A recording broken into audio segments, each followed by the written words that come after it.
दोस्तों आज आपको लेकर चलते हैं यूक्रेन एबीसी ब्लॉक की तरफ से। ये देखिए आप, यूक्रेन के छात्र छात्रा हैं, यूक्रेन में जो पढ़ने गए हैं इंडियन छात्र छात्रा। एक छात्रा वहाँ से लौट भी आई है, उसका आज हम इंटरव्यू करते हैं और देखते हैं किस तरह की उसको तकलीफें हुई है। आगे इन छात्राओं की और छात्रों की अपील भी आपको सुनाएंगे, बने रहिए। सांस का हर सुमन है वतन के लिए, सांस का हर सुमन है वतन के लिए, जिंदगी ही हवन है वतन के लिए। कहाँ गई फांसियों में फंसी गर्दनें, कहाँ गई फांसियों में फंसी गर्दनें, ये हमारा नमन है वतन के लिए, ये हमारा नमन है वतन के लिए। दोस्तों आज आप सोच रहे होंगे कि अजीत भारद्वाज सर आज किस मूड में आ गए हैं, देशभक्ति अचानक से कैसे जाग उठी है।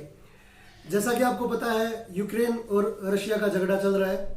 उस झगड़े में हमारे यहाँ के कुछ स्टूडेंट्स हैं और जो एक सोशल वर्क के लिए वहाँ पर गए हैं, इनका ये डॉक्टरी की पढ़ाई कर रहे हैं।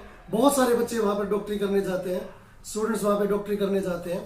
बहुत ही युवा हमारे साथ एक डॉक्टर हैं जो अभी वहाँ से डॉक्टरी करने के लिए स्टूडेंट गए थे, वो वापस आए हैं। इस युद्ध की स्थिति से कैसे वो निकल कर बाहर आए हैं, मैं आपको उनसे मिलवाना चाहता हूँ। एक बार मैं आपका उनसे परिचय करवा देता हूँ और एक बार आप हमारे जो व्यूवर्स हैं उनको अपना परिचय दे दीजिए प्लीज। मेरा नाम नेहा है और मैं भिवानी में रहती हूँ और मैं दिसंबर में यूक्रेन के विनित्सिया शहर में मेडिकल की पढ़ाई करने के लिए गई थी। ओके, तो जब आप यहाँ से गए थे उस टाइम ये खबरें तो फैली हुई थी कि जो यूक्रेन है उसको वार्निंग मिली हुई थी और ये स्पेशल सिविलियंस के लिए थी वार्निंग।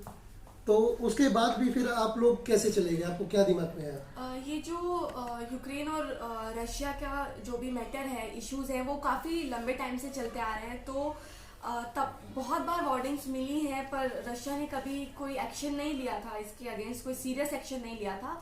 तो जो भी हमारे सीनियर्स थे, जब हम उनसे पूछा करते थे कि क्या ये जो वार्निंग्स है इनको सीरियसली लेना चाहिए या नहीं कर लेना चाहिए, तो वो हर बार यही कहते थे कि पिछले 4 सालों से यही सब हम देखते आ रहे हैं, तो हम में से कोई कहीं नहीं जाएगा, तो आप लोगों के लिए भी हम वही एडवाइस करते हैं। पर जब जैसे जैसे थोड़ा और मैटर इस बार थोड़ा मैटर सीरियस था, तो इस बार एम्बेसी ने भी अपनी गाइडलाइंस निकाल दी थी कि बच्चों को वापस आ जाना चाहिए। जिन बच्चों का वहाँ कोई काम नहीं है उन बच्चों को वापस आ जाना चाहिए। ओके, उसके बाद बच्चे आ गए वापस जिनको ये मिला था, अभी भी वो रुके हुए थे? हाँ, जिन बच्चों का वहाँ पे कोई काम नहीं था, जैसे सेकेंड ईयर वाले बच्चे हैं और 4th ईयर के स्टूडेंट्स हैं, 5th ईयर के स्टूडेंट्स हैं, वो सब अपनी अपनी टिकट कराकर जो लोग आना चाहते थे वो वापस आ गए थे। पर जैसे हम लोग जैसे फर्स्ट ईयर में हैं, तो हम लोगों के डॉक्यूमेंट्स अभी प्रोसेस पूरे नहीं हुए थे, हमारा इंश्योरेंस, दोवित का, TRC, तो सब पेंडिंग था। तो अभी हम वहाँ से आते तो हमें फिर वापस आके फिर जाने के लिए वीज़ा लगवाना पड़ता, तो इस वजह से हम वहाँ से नहीं आ सकते थे। और जो 3rd ईयर और 6th ईयर के बच्चे हैं उनके लिए वहाँ पे क्रोप का एग्ज़ाम होता है, तो वो एग्ज़ाम दिए बिना वो यहाँ से नहीं आ सकते थे, क्योंकि उसके बाद वो एग्ज़ाम नहीं होता है तो आगे वो प्रमोट नहीं होते हैं, तो इस वजह से वो लोग भी नहीं आ सकते थे। देखिए मैं आपको बताना चाहता हूँ, जैसे हिंदुस्तान पाकिस्तान का रहता है, कई बार हिंदुस्तानी सैनिकों के सर काटे गए थे, फिर बराबर में हम लोगों ने भी फिर उसका जवाबी हमला करवाया था। फिर उसके बाद पुलवामा हुआ। हर बार ऐसी स्थिति बन जाती है कि भारत पाकिस्तान का झगड़ा हो जाएगा या युद्ध छिड़ जाएगा, पर ऐसा छिड़ता नहीं है नॉर्मली, जो हो चुके पहले हो चुके हैं। उसी तरह से इन लोगों के साथ भी था कि टंग वॉर तो काफ़ी दिनों से हो रहा था, ये नहीं पता था कि अचानक ये युद्ध की स्थिति ले लेगा। तो इनके जो सीनियर्स थे वहाँ, वो अपनी जगह गलत नहीं है, उनको ठीक नॉलेज थी, उन्होंने ठीक सोचा था कि शायद ऐसा कुछ आगे नहीं होगा। और स्टूडेंट्स की मजबूरी ये थी कि इतना सारा पैसा खर्च करके वहाँ जाना और उसके बाद फिर विदाउट डॉक्यूमेंट वेरिफिकेशन के बाद ये लोग वापस आ जाएं। ना तो डॉक्यूमेंट वेरीफाई हुए हैं, फिर दोबारा वीज़ा लगेगा, उसकी पे दोबारा करनी पड़ेगी, तो इट मीन्स इन लोगों के लिए बहुत मुश्किल हो जाता है। भिवानी जैसे छोटे शहर से इन स्टूडेंट्स का आप आइडिया लगा लीजिए कि डॉक्टरी के लिए कितनी पढ़ाई करनी पड़ती है, उसके बाद दूसरे देश का वीज़ा लगवाना और फिर वहाँ पहुँच पाना एक बहुत बड़ी बात है। तो हमने सुना है कि वहाँ पर आप लोगों ने बहुत सफ़र किया है, बहुत सारी बातें आई, बहुत सारी कहानियाँ आई हैं, कोई कुछ कह रहा है, कोई कुछ कह रहा है, किसी ने यहाँ तक कहा है कि हमारे टॉयलेट्स यहाँ साफ कर दीजिए स्टूडेंट्स को, तो हम आपको आगे जाने देंगे। हालांकि मुझे इन बातों में कोई खास सच्चाई लग नहीं रही है। लेकिन ये जरूर पक्का है कि जहाँ युद्ध होता है, जहाँ झगड़ा होता है, अब कई बार दो घरों में ही झगड़ा हो जाता है आपस में, भाई भाइयों का ही हो गया, तो भी आप ये देखेंगे घरों में नॉर्मल सी चीज़ है कि कई बार खाना नहीं बनता, और यहाँ तो युद्ध पूरे देश के बीच में हो रहा है। तो आपको कुछ ऐसी तकलीफें आई होंगी जो आप बताना चाहेंगे? वहाँ पे तकलीफ तो यही थी कि हमें कोई सपोर्ट नहीं मिला था। जो हमें करना था वो हमें खुद से करना था। तो हम लोग जब 26 तारीख को वहाँ से निकले थे तो एम्बेसी की तो यही गाइडलाइंस थी कि बच्चे जहाँ जो भी स्टूडेंट्स हैं, जो भी हम लोग हैं वहाँ पे, हमें वहीं रहना चाहिए जहाँ हम हैं। पर हमें पता था कि हम वहाँ पे सेफ नहीं रह पाएंगे लंबे टाइम तक, ना इतने खाने की हमारे पास फैसिलिटीज़ है, ना कोई सोर्सेज हैं। तो हम लोगों ने वहाँ से हमारे काउंसलर्स थे, उन लोगों ने हमारे लिए वहाँ से बसेस अरेंज कराई थी। तो बसेस से हम 12 घंटे का ट्रेवल करके बॉर्डर पे पहुँचे थे।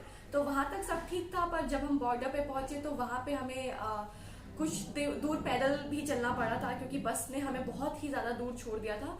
तो हम 8-9 किलोमीटर हम लोग पैदल चल के गए हैं। उसके बाद हम 2.5 दिन वहाँ पर बॉर्डर पर खड़े रहे हैं ठंड में, और ना कोई मतलब खाने का कोई सोर्स नहीं था, पानी का कोई सोर्स नहीं था। तो हाँ, यही मेन सफरिंग है कि बॉर्डर पे हम लोगों को बहुत लंबे टाइम तक सफ़र करना पड़ा, और कोई हमारे साथ नहीं था, तो हमें कोई गाइडलाइन देने के लिए नहीं था। तो वो एक सफरिंग थी। ये मुझे बहुत अचंभित करने वाला, सच बताऊं तो मैं शॉक हो गया हूँ ये चीज़ सुन के। मुझे झटका लगा है कि एम्बेसी की तरफ से कोई वहाँ पर था नहीं, इंडियन एम्बेसी का कोई मेंबर वहाँ होना चाहिए था, ये मेरा मानना है। स्टूडेंट्स की जो केयर थी वो प्रॉपर केयर होनी चाहिए थी। हाँ जी, आप कुछ कह रहे हैं? जितना हमें सुनने में आया था कि कुछ बच्चों ने फर्स्ट डे एम्बेसी के एक मेंबर को देखा था वहाँ पे, वो कोई ना कोई अरेंजमेंट करा रहे थे, पर उसके बाद कोई एम्बेसी का मेंबर वहाँ पे नहीं था। तो जहाँ दूसरे देश में हम गए हुए हैं और हमें अपना कोई आदमी दिखाई नहीं दे रहा, सिवाय आप 2,500-3 हज़ार मेरे ख्याल से स्टूडेंट्स थे, यही लोग थे, और वहाँ पर खाने पीने की दिक्कत हुई, इनको बहुत लंबे टाइम तक चलना पड़ा। और ये भारत की बेटी हैं साहब, जो, और भारत में भी स्पेशली हरियाणा जहाँ दूध दही का खाना, वहाँ की गुड़िया है, वहाँ की बेटियां हैं, वो किसी से डरती नहीं है, और पैदल भी चली हैं। मेरे ख्याल से 2-3 दिन आप लोगों को भूखा भी रहना पड़ा था, क्योंकि खाने का कोई अरेंजमेंट बंकर से जब आप निकले, सडनली आपको बताया गया था, ऐसा मेरे सुनने में आया था।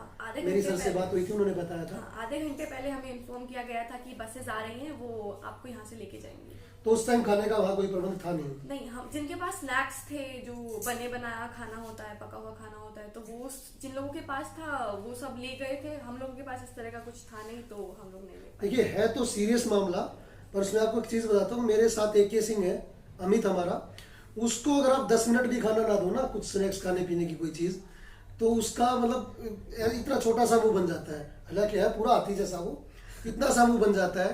अब आप सोचिए कि ये 2-3 दिन तक कितने स्नैक्स होंगे, एक आध कोई चिप्स का पैकेट होगा, maybe some chocolates you have that time. तो उन चीज़ों से आप 2 दिन तक कंटिन्यू भूखे पैसे आप कैसे रहेंगे, मतलब सोचने की बात है। और वहाँ पर अगर कोई एम्बेसी का बंदा होता, वो इन स्टूडेंट्स के लिए कुछ खाने पीने की चीज़ें अरेंजमेंट करवा देता, तो मेरे ख्याल से पहले तो ये डर कि अपने देश से इतनी दूर बैठे हैं, दूसरा उस डर के बाद इन लोगों को अगर वहाँ से ये, एक तो मॉरल सपोर्ट मिलता है जब अपना कोई सीनियर खड़ा होता है, ठीक है, उसके बाद आपको पहली मॉरल सपोर्ट मिलती, दूसरा आप लोगों को इतनी तकलीफें नहीं उठानी पड़ती, इवन पानी के लिए भी कई बार वहाँ पर तरसना पड़ता है। लेकिन उसके बाद भी क्योंकि इंडिया का ब्लड है, हरियाणा का ब्लड है, तो वो इस चीज़ में कोई शक ही नहीं है कि सर्वाइव हफ्ता, 10 दिन, 15 दिन, 1 महीना, 2 महीने, 6 महीने, कई लोगों ने तो साल भर सर्वाइव किया है। शहीद भगत सिंह 53 दिन मेरे ख्याल से भूखे रहे थे, उन्होंने जब भूख हड़ताल की थी अंग्रेजों के खिलाफ। मैं आपसे एक चीज़ जानना चाहता हूँ, ठीक है वहाँ कोई एम्बेसी का बंदा नहीं था, आपको कौन सी चीज़ ऐसी ये मोटिवेट करती थी उन अपने दोस्तों के साथियों के अलावा, वो भी आपको कम ही जानते होंगे, थोड़ा ही समय हुआ है आपको गए हुए, उसके अलावा आपको कौन सी ऐसी चीज़ मोटिवेट करती थी जिससे आपको ये लगा होगा, देखो डर तो लगता है, एक बार जरूर लगा होगा, और डरना बुरी बात भी नहीं है। अगर किसी को डर लगता है, डरना बुरी बात, मैं भी कई बार बुरे सपने देखता हूँ, डर जाता हूँ। तो इन बच्चों के सामने तो साक्षात बुरा सपना खड़ा था, कहीं बम फट रहे हैं, कहीं ऊपर से एयरक्राफ्ट जा रहा है, जेट जा रहे हैं, तो आपको डर तो जाहिर सी बात है लगा होगा। तो आपको कौन सी चीज ऐसी थी जिसने मोटिवेट किया? उस वक्त पे तो सबसे बड़ी चीज यही थी कि हम लोग सब साथ में थे तो वहां से निकल पाए। अगर मैं अकेली वहां पे होती तो शायद उतनी हिम्मत नहीं कर पाती।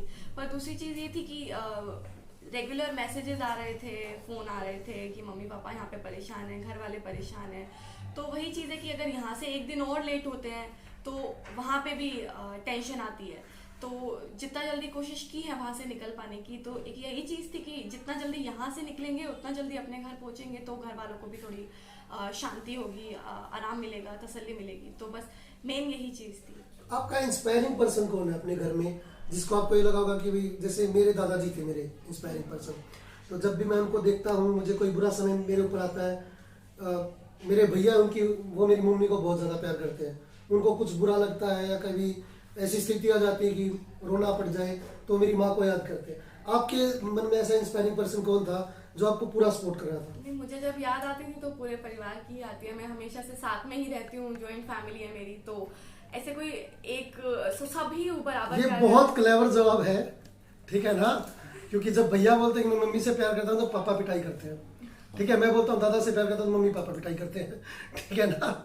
ये बहुत क्लेवर आंसर लगा मुझे इनका, रियल में डॉक्टर वाला, कि सारी फैमिली को ही प्यार करती, सबको ही याद कर रहे थे। तो आप का फोन का क्या सिस्टम था? फोन कैसे यूज कर रहे थे वहाँ पे? फोन हमने 26 तारीख को चार्ज किया था। लास्ट हम सब जितने भी थे वहाँ से स्टूडेंट्स थे, जब सब निकले थे तो उसके बाद से कुछ बच्चों का स्विच ऑफ भी हो गया था, बैटरी खत्म हो गई थी। तो उसके बाद हमने 4 दिन हम लोगों ने वही फोन की चार्जिंग चलाई है। फोन या तो हम लोग बंद कर देते थे, सेलुलर डाटा बंद कर देते थे, या यूज ही नहीं करते थे, क्योंकि बैग्स होते थे हाथ में और लगातार भागना पड़ता था, कभी कहीं, तो फोन इस्तेमाल कर ही नहीं पाए। तो इस वजह से भी फोन चल गया। जिन लोगों का नहीं चला, जिन लोगों का स्विच ऑफ हो गया, तो उन्होंने अपने आसपास के लोगों से लेकर अपने घर पे इन्फॉर्म कर दिया था। इंडियन एम्बेसी का तो हम लोगों को पता चल गया, उन्होंने जितना सपोर्ट किया है। वहाँ की जो लोकल पुलिस थी, लोकल आर्मी थी, उसका आपको क्या सपोर्ट था? वहाँ के जो लोकल लोग थे वो एक नेचुरल बिहेवियर है कि वो अपने ही लोगों को आगे भेजते हैं। तो वहाँ की जो मिलिट्री थी, शायद उनको इंस्ट्रक्शंस ऐसी मिली हैं या कुछ भी है, हमें इतनी समझ नहीं है। पर वो लोग अपने ही लोगों को, यूक्रेनियंस को, वो पहले उनके लिए बॉर्डर खोलते थे, उन्हें आगे जाने देते थे। हम लोगों को वो लोग बाद में जाने देते थे। तो पहले जैसे अगर बहुत सारे इंडियंस थे वहाँ पे, पर यूक्रेनियन भी उतने ही थे, तो पहले वो यूक्रेनियंस के लिए बॉर्डर पहले खोलते थे और हम लोगों को सिर्फ 3-4 बच्चे एक बार में या 5-6 बच्चे एक बार में ऐसे निकालते थे। तो हम इंडिया में कहते हैं अतिथि देवो भव। अगर ऐसी कोई स्थिति इंडिया में होती है तो फॉरेनर्स का पूरा ख्याल रखा जाता है। फॉरेनर्स जितने भी हैं, हम फॉरेनर्स को भगवान का दर्जा देके, क्योंकि अतिथि हैं, उनका करते हैं। लेकिन उस देश में अब ये स्टूडेंट्स गए हैं, ये अतिथि ही हैं वहाँ पे, ऊपर से डॉक्टर की पढ़ाई, और उसके बाद फिर इन लोगों को रोक के दूसरों को भेजा जा रहा है। ये बहुत बुरा हो रहा है। दूसरी चीज, आप लोगों को कुछ इंस्ट्रक्शन दिए गए होंगे पुलिस के द्वारा कि लाइट वगैरह बंद करो, ऐसा कुछ, वो क्या था? वो कुछ बताइए उसके बारे में। वो जब हम बंकर्स में थे तो तब पुलिस की तरफ से कोई इंस्ट्रक्शन नहीं आती हैं। 24 तारीख को और 25 तारीख को हम लोग बंकर में थे। तो सायरन, उन लोगों ने बोला था कि सायरन 1 बजेगा।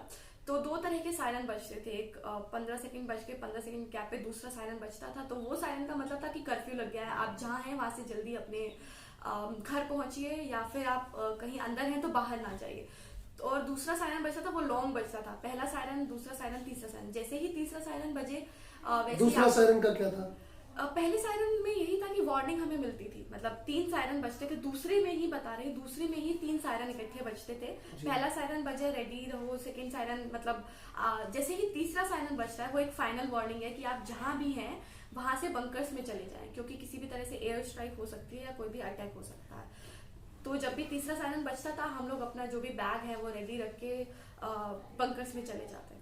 तो आपने देखे होंगे वहाँ पे ऊपर से जो रशियन के जो जहाज उड़ रहे थे, आवाज तो उनकी आती होगी आपको? नहीं, इतना तो था। एक्चुअली लकीली हम ऐसी सिटी में थे कि वहाँ पे किसी तरह की कोई एक्टिविटी नहीं हुई है, तो मैंने किसी तरह की कोई एक्टिविटी नहीं देखी है। और कोई ऐसा इंस्ट्रक्शन की लाइट बंद रखी है अपनी शाम को? रात में हम लोगों की जो वहाँ पे केयर टेकर्स हैं, हमारे काउंसलर्स हैं, उन लोगों ने ही बोला था 24 की रात को कि अपने लाइट्स बंद रखें, किसी भी तरह की कोई एक्टिविटी यहाँ पे ना नहीं होनी चाहिए। तो बस वो एक ही दिन के लिए था, वो भी गाइडलाइन एक ही दिन के लिए। इसका कारण मैं बताता हूँ आपको कि लाइट क्यों बंद करवाई जाती है रात को। लाइट बंद करवाने का सबसे बड़ा कारण ये मेरे नाना जी बताते थे कि जब हिंदुस्तान पाकिस्तान का झगड़ा हुआ था तो ऊपर से एरोप्लेन गुजरते रहते थे, फाइटर जेट उड़ते रहते थे, तो जहां भी उनको ये दिखाई देता था कि लाइट ऑन है और किसी गांव की 50-100 लाइट ऑन है, तो उनको पता चल जाता था कि हिंदुस्तान का कोई गांव है, तो वो वहीं पे बम फेंक के चले जाते थे। तो वहाँ उस टाइम भी इंस्ट्रक्शन थे कि रात होते ही अपने जो, और लाइट भी इतनी होती नहीं थी उस टाइम, तो जो दीवे जो अपने हरियाणवी में बोलते हैं चिमनी, वो जलाई जाती थी, तो उसको भी वो फूंक मार के बुझा देते थे। रात को बिल्कुल अंधेरा हो जाता था, पशुओं को अंदर बांध लिया जाता था, वो इसीलिए किया जाता था। आज भी वही आर्मी के रूल्स फॉलो किए जा रहे हैं जो होने वाली डॉक्टर मैम ने हमें बताया है। सेम डिक्टो वही चीज़ है, वही चीज़ें फॉलो की जा रही हैं कि लाइट बंद रखिए। कई लोगों को म्यूजिक सिस्टम तक ऑन करने की परमिशन नहीं होती। नेट की फैसिलिटीज तो मेरे ख्याल से बंद हो गई होंगी वहाँ। नहीं नहीं नहीं, ये चीज वहाँ पे बहुत अच्छी थी कि हम लोग सिर्फ एक नेट के जरिए घर वालों से बात कर पा रहे थे, क्योंकि जो सेलुलर सिम्स हैं वो हम लोग कनेक्ट नहीं कर पाते अपने पेरेंट्स के साथ दूसरे देश में। तो नेट की किसी भी तरह से कोई भी फैसिलिटी बंद नहीं की गई थी मेरी सिटी में। पर कुछ जगह पे थी, जैसे खारकीव है, मेरे कुछ दोस्त थे वहाँ पे, तो उन लोगों से कांटेक्ट नहीं हो पाता था क्योंकि उन लोगों के जो नेट है वो वहाँ पे एक बार के लिए डाउन कर दिया गया था। तो पर हम लोगों के यहाँ पे कहीं ऐसा कुछ नहीं हुआ था, तो हमारा नेट एकदम ठीक था। जो मेरे व्यूअर्स हैं, मैं चाहता हूँ कि आप एक ऐसा मैसेज दें कि अगर कोई बच्चा बाहर पढ़ने जा रहा है तो उसको किन किन बातों का ध्यान रखना चाहिए, या जो हमारे भाई बहन यूक्रेन में फंसे हुए हैं अभी भी जो वापस नहीं आ पाए, उनके लिए आपका क्या मैसेज है, आप क्या कहना चाहेंगे उनको? जितने भी, सबसे पहले तो जितने भी मेरे फ्रेंड्स हैं वहाँ पे फंसे हुए हैं, कहने को सभी फ्रेंड्स हैं मेरे, जितने पास के फ्रेंड्स हैं वो सब वापस आ गए हैं, पर जितने भी वहाँ पे यूक्रेन में पढ़ रहे हैं, तो सबसे पहले तो इंडियन एम्बेसी से रिक्वेस्ट है कि जितना जल्दी हो सके उन बच्चों को वहाँ से निकाल लिया जाए, क्योंकि वो लोग सब बहुत सफरिंग में है। हम लोगों से उनकी बात होती है और उनके मैसेजेस आते हैं, उनकी वीडियोस आती हैं, तो पता चलता है कि वो लोग भी सफरिंग में हैं, और साथ में जिन लोगों के पेरेंट्स हैं वहाँ पे जिनके बच्चे फंसे हुए हैं वो और भी ज्यादा सफरिंग में है, क्योंकि कुछ जगहें हैं जहाँ पे कुछ स्टूडेंट्स की डेथ हो गई है, तो वहाँ उन जगहों के बच्चों को पहले निकाल लिया जाए, क्योंकि वहाँ पे पेरेंट्स और ज्यादा टेंशन में है और बच्चे बहुत ज्यादा सफर कर रहे हैं, ठंड है, खाना नहीं मिल पा रहा है, और अगर ये सब भी ना देखे तो वो खुद भी इतने डरे हुए हैं कि वहां से निकल पाएंगे या नहीं निकल पाएंगे। तो इंडियन एम्बेसी से ये रिक्वेस्ट है कि पहले उन बच्चों को जितना जल्दी हो सके वहां से निकाल लिया जाए। और उन बच्चों के लिए क्या मैसेज है जो वहाँ पर हैं अभी, उनको कैसे हिम्मत देना चाहेंगे आप? उनको मैं ये बोलना चाहूंगी कि दीदी भैया आप जितने भी वहाँ सब हैं, आप लोग जल्दी वहां से निकल जाएंगे, आप लोग टेंशन मत लीजिए, क्योंकि हम लोग भी, आप बस जितना हो सके जल्दी बॉर्डर वहां से क्रॉस कर लीजिए, क्योंकि जैसे ही आप बॉर्डर वहां से क्रॉस कर लेंगे आप दूसरी कंट्री में होंगे, तो वहां पे आप लोगों को बहुत अच्छे से रखा जाएगा। और जो मेन मुश्किल है, जो सारी प्रॉब्लम है वो वहां से निकल कर आने की और बॉर्डर की है, तो उसके बाद पूरा आराम है, आप लोग बहुत जल्दी घर पहुंच जाएंगे। एक लास्ट क्वेश्चन आज के हमारे इस इंटरव्यू का, और मैं उम्मीद करता हूँ जल्दी से आप डॉक्टर बन जाइए और कोई ऐसा मिरेकल कीजिए किसी पेशेंट के साथ कि एके सिंह की एके की वाइन हमारा चैनल और एबीसी ब्लॉग दोनों आपका इंटरव्यू दोबारा फिर से आए। हाँ, तो मैं जानना चाह रहा था कि हमने सुना है कि हिंदुस्तान का जो फ्लैग है उसको देखकर रशिया के जो आर्मी वहाँ पे थी उन्होंने किसी को कुछ नहीं कहा, और इसी के बलबूते कुछ बांग्लादेशी और कुछ पाकिस्तानी जो भाई बहन है वो भी वहाँ से पतली गली हो लिए, निकल लिए। तो कैसे, मतलब ये सच्चाई है या वैसे उड़ाया जा रहा है? हाँ, ये सच बात है। जो हमारी पहली बस यूक्रेन से निकली थी बॉर्डर क्रॉस करने के लिए, तो वो सब स्टूडेंट्स ने अपने बस के आगे इंडियन फ्लैग लगाया था और नीचे लिखा था इंडियंस ऑन बोर्ड, तो वो बस वहां से सेफली निकल गई थी। तो हमें भी यही गाइडलाइंस और इंस्ट्रक्शंस मिले थे कि अगर हम अपने बस के आगे अपने जो इंडियन फ्लैग है वो लगाकर जाएंगे तो हम लोग पूरी तरह से सेफ हैं। कोई भी रशियन मिलिट्री या फिर किसी भी तरह का कोई भी अगर अटैक होता है तो हम पे वो अटैक नहीं होगा। तो फ्लैग्स वहाँ पे अवेलेबल नहीं थे, इंडियन फ्लैग्स अवेलेबल नहीं थे, तो हमारे पास हाइलाइटर्स थे, कलर्स थे, तो हमने पेजेस पे वो फ्लैग्स बनाए थे और फिर अपने बसेस में आगे फ्रंट में 2 फ्लैग्स, साइड में विंडोज पे और पीछे बस के पीछे वो फ्लैग्स लगाए थे और कुछ बच्चों ने अपने हाथ में भी फ्लैग्स लेके रखे थे। तो जान है तो जहान है, ये चीज़ पाकिस्तान वाले भी जान गए हैं और हमारे देश का झंडा वो इसलिए लगाया गया है, मैं बताता हूँ आपको। रशिया की और इंडिया के जो संबंध है वो बहुत अच्छे हैं, तो इन लोगों में कोई आपसी फूट है नहीं, कोई झगड़ा है नहीं, तो इसलिए जो हमारे स्टूडेंट्स जो यहाँ से गए हुए थे इनको रशियंस ने किसी भी प्रकार का कोई नुकसान नहीं पहुंचाया। ये एक बहुत अच्छी चीज़ थी। आज के लिए इतना ही व्यूअर्स, मिलते हैं नेक्स्ट वीडियो में। जय हिंद, जय भारत, जय हरियाणा। आपको सर ये पिता हैं उस स्टूडेंट के, उस छात्रा के जो यूक्रेन से अभी वापस लौटी है, तो हम जानना चाहते हैं आप लोगों की सर यहाँ क्या स्थिति थी। आप बताइए, जब आपकी गुड़िया बाहर थी और वहाँ युद्ध छिड़ा हुआ था तो आपको कैसा लग रहा था? हम काफ़ी चिंतित थे जी। टीवी पे देख देख के जो भी वहाँ घटनाएं हो रही थी, वार हो रहा था, उसको देख के काफ़ी चिंतित थे जी। सारा दिन लगभग टीवी के आगे बैठे रहते थे, भी युद्ध रुक जाए, वार थोड़ा सा कुछ बच्चे निकल जाए वहाँ से। पल पल बस यही रहता था कि वार किसी भी तरीके से बंद हो जाए या बच्चे निकल जाए वहाँ से, किसी भी से सारे बच्चे। तो यही था जी, बस सारा दिन टीवी पे ही नज़र लगाए रखते थे। आप बताइए मैम। बहुत परेशानी होती थी, गुड़िया से टाइम से बात नहीं हो पाती थी तो मन बहुत ज़्यादा दुखी हो जाता था। हर टाइम चिंता रहती थी मुझे गुड़िया की, और जैसे ही ये लौटी है मुझे बहुत ज़्यादा खुशी हुई कि मेरी बेटी घर सुरक्षित आ गई है। ये जी माँ का कलेजा है, ये सही होता है। मेरी बेटी बहुत बहादुर है, इसने कभी जताया नहीं मुझे कि यहाँ मुझे इतनी तकलीफें हुई है। यहाँ आने के बाद ही इसने मुझे सब कुछ बताया। वहाँ थी जब बोली मम्मी मैं बिल्कुल सेफ हूँ, मुझे कोई परेशानी नहीं है, किसी भी तरह की परेशानी नहीं है। कभी जितने भी बार फोन पे बात होती थी इसने कभी जाहिर नहीं किया कि मैं वहाँ पर इतनी परेशान हुई। तो सर आप सरकार को क्या कहना चाहेंगे कि जल्दी से जल्दी जो बाकी बच्चे वहाँ फंसे हुए हैं, हाँ, जल्दी से जल्दी सरकार से रिक्वेस्ट है कि जितना जल्दी हो उसके, बाकी सरकार लगी हुई है, बड़ा अच्छा काम कर रही है जी, लेकिन और भी थोड़ा सा उसमें तेजी लाए तो बच्चे और जल्दी अपने घर पहुंच सकते हैं जी। धन्यवाद सर। तो ये हम लोगों ने देखा यूक्रेन से आई छात्रा और उसके माता पिता, उनका कलेजा देखते ही बनता है। और एक माँ का कलेजा आपने देखा, वो उसकी बेटी आ गई है, फिर भी उसके मन में ये है कि जो वहां पर छात्र छात्रा फंसे हुए हैं। Sumy State University is the 10th day of war. Today we got a news that Russia has announced ceasefire to open humanitarian corridor for 2 cities. One of them is Mariupol, which is 600 kilometers away from Sumy. Since morning we are constantly listening to bombarding, shelling, street fights. We are afraid. We have awaited a lot and we cannot wait anymore. We are risking our life. We are moving towards border. If anything happens to us, all the responsibility will be for government and Indian embassy. If anything happens to us, to anyone, Mission Ganga will be your biggest failure. This is the last video from the Sumy State University students, and we are just risking our life and we are just going to this border which Russia has opened. So this will be our last request and last video, guys. Just pray for us, and government, please let you guys know that we are just moving from our own risk. This is our last video.